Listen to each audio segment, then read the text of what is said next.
Gênesis diz que Deus criou o homem do barro, porém, na tradução dos cilindros sumérios, a palavra provém do termo tiit, que na língua suméria significa aquilo que tem vida. Portanto, Eva significa ela que tem vida, e foi criada não da costela de Adão, mas das células dele. É aí que começa a nossa história com os Anunnaki. Antes de prosseguir, se você gostou do assunto, não esqueça de curtir, compartilhar e de seguir nosso canal.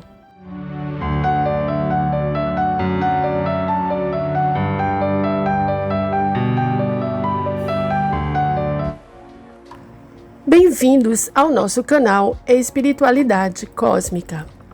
Henry Ford, ele declarou certa vez que toda a história é uma grande mentira.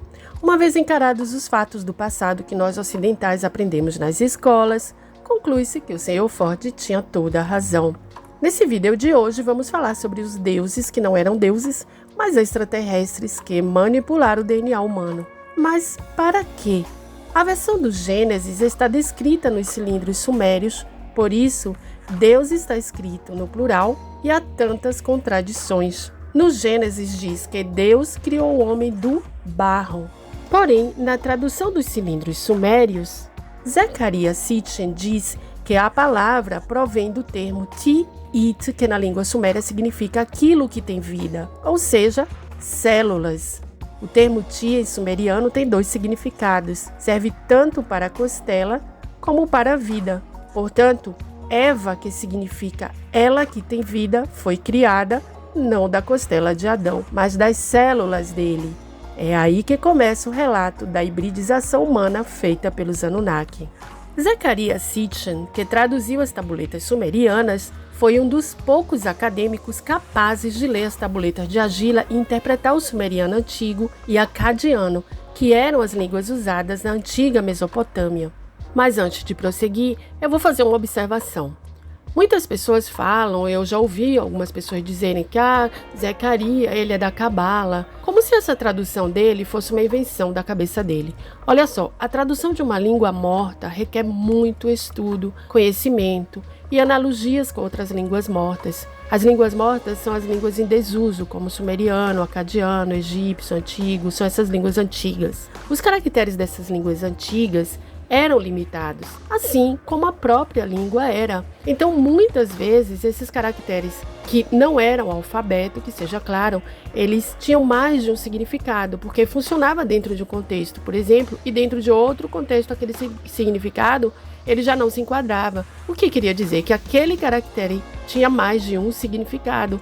E uma outra coisa, a quantidade de vocabulários era muito limitada, por isso que esses caracteres tinham mais de um significado dentro desses textos.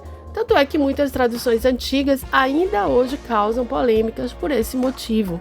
Que possam existir divergências dentro de alguns contextos pelo significado de algumas palavras, tudo bem, mas acreditar que uma tradução inteira ela é falsa, isso é praticamente impossível. Zecharia, ele fala dos Anunnakis, que é uma raça de extraterrestres que criou os primeiros híbridos humanos a partir do Homo sapiens. Seriam eles então os pré-adamitas que vieram para o nosso planeta e fizeram manipulação genética?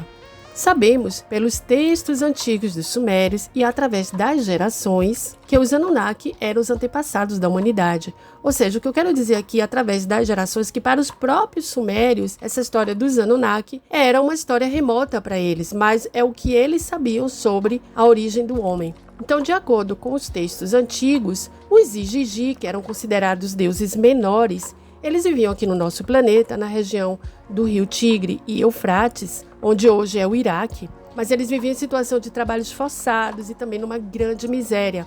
Eles faziam trabalhos de mineração, de perfuração de poços. Então, certo dia, os Igigi se rebelaram contra os seus chefes, os chamados deuses, e exigiram deles, mais precisamente de Enlil, que era uma espécie de prefeito na época, uma solução para essa vida de trabalho duro e cruel. Digamos que essa foi a primeira greve de trabalhadores na história da humanidade.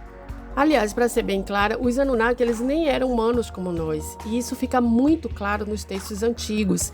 Tanto é que com essa rebelião, quando aconteceu, foi realizada depois uma reunião de conselho, onde a realeza dos Anunnaki, os chamados deuses, decidiram que eles poderiam adaptar os homens para o trabalho escravo. Porque Enlil, que também era chefe de um comando militar, ele queria trabalhadores escravos adaptados ao seu bel prazer.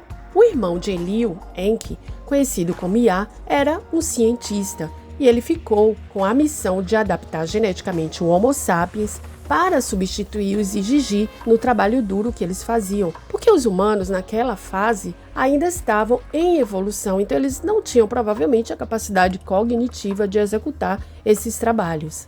Enki, ele não concordava com seu irmão, mas aceitou até por curiosidade. Afinal, ele era um cientista geneticista e sabia que a genética era a chave para todas as coisas. Na reunião do conselho fica provado isso, que ele não concordava, porque ele fez a seguinte declaração a favor dos Igigi, abre aspas, que calúnia nós colocamos sob responsabilidade deles. Seu trabalho forçado era muito pesado, sua miséria demais, fecha aspas. Em que começou então a investigar o DNA dos humanos e, para sua surpresa, ele descobriu o grande potencial nessa vastidão de DNA de tantas raças intergalácticas. Aquela não era a primeira manipulação genética feita nos homens. Ele simplesmente ficou maravilhado com tanta riqueza no nosso DNA e pensou, eles não vão ser escravos, eu vou fazer algo secretamente e vou tentar desenvolver esse potencial e salvá-los. A propósito, para quem ainda não assistiu sobre a nossa genética multidimensional, eu vou recomendar a vocês um vídeo sobre a nossa realeza genética aqui do canal e vou deixar o link na descrição do vídeo, mas eu recomendo que realmente vocês assistam esse vídeo que é muito interessante. Bem, continuando, Enki não estava feliz com a ideia de acabar com a humanidade, de escravizar os humanos, como Enlil desejava. Ele decidiu então hibridizar os humanos com seu próprio DNA. Então, ele fez um trabalho tão bom e capacitou os humanos com a árvore do conhecimento, a maçã do conhecimento. Ele devolveu aos humanos a capacidade de ativar esse potencial. Segundo Rado Sinamar, que é um pesquisador e escritor, essa junção do nosso DNA com os Anunnaki pode ser identificada nos nossos cromossomos. Eu vou fazer aqui então um resumo. O que Enki fez foi deixar, digamos, uma janela aberta para que os homens pudessem evoluir por si só. E o fato que ele tenha colocado do seu próprio DNA significa, pelo que já sabemos até aqui, que nós somos uma raça multidimensional e, portanto, nós somos antenas ligadas a outras dimensões e raças. E através de nós, essas raças conseguem nos acompanhar e auxiliar nessa evolução. Então, continuando dessa experiência genética, dessa manipulação genética que foi feita, surgiu então Adão, que na criação seria, digamos, o primeiro protótipo dessa nova raça humana melhorada. Nos textos antigos de Atrahasis, o Éden era a experiência genética. Com toda essa história, Enlil, óbvio, ele não ficou feliz. Então começaram as divergências entre esses dois irmãos, Enki e Enlil. E aí é o começo dos embates dos chamados deuses da antiga Suméria.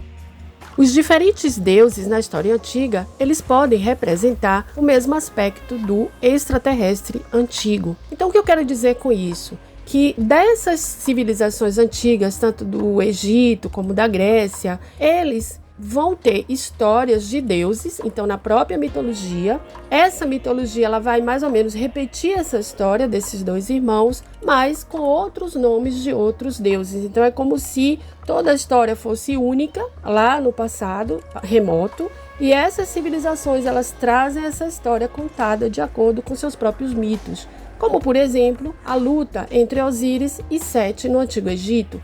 Era uma reminiscência, talvez, da antiga guerra de custódia entre Enlil e Enki.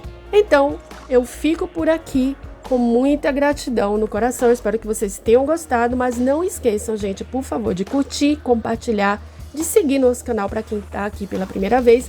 Mas não esqueçam também de irem lá no Telegram, eu vou deixar o link aqui embaixo. E sigam também o nosso canal, porque eu sempre coloco posts legais, com frases legais, que vocês podem até mandar para os amigos de vocês. Um grande abraço, com muita, muita gratidão. Até a próxima.